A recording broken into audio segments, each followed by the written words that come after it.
in Seattle this past week over the homeless crisis.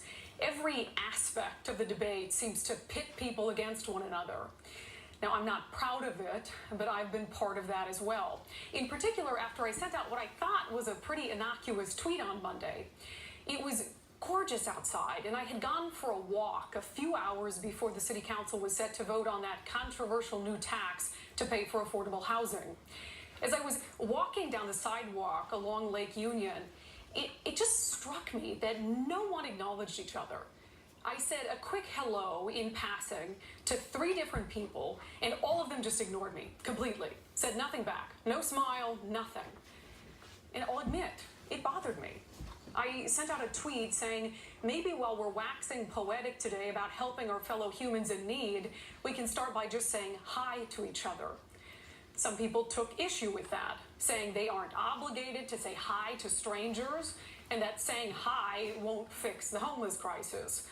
Well, that might be true, but it seemed so odd to me. Here we were as a city that day, locked in a heated argument over how to help those in need. And I just wondered how much more empathy there would be in the debate over homelessness if more of us would take the time to get to know one of their stories, or to just say hi instead of ignoring them as we walk by.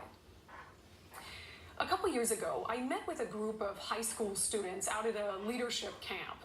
I spoke to them about empathy. As a lesson, I told them stories about homeless people who I've met. People like Jordan, who I met a couple years ago while he was living on the streets of Seattle. He told me his mom kicked him out of the house when he was just 14 years old. He had been on his own ever since. It was hard not to have empathy for Jordan once I heard his story. I also showed the students a picture of John, who lives all alone in a rundown motel room using money from a small Social Security check. He used to have a family, a beautiful family, a wife and kids and house, but he just could not get past his addiction to alcohol.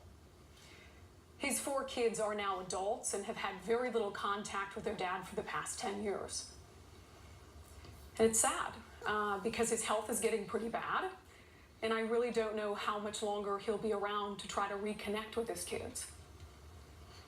You may be wondering how I know so much about him. Well, I happen to be one of John's 4 kids. This is the last picture that I took with him.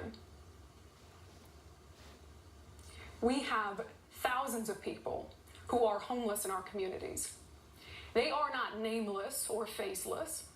They each have a unique story and a unique set of circumstances that landed them where they are. As the debate over all of this continues, maybe we can take a moment out of our busy lives to get to know someone who is struggling, to empathize with them. It might mean you have to start the conversation by actually saying hello. But if we truly care about those in need, maybe saying hi isn't too much to ask. As for me, I think I have a call to make to my dad that is very long overdue.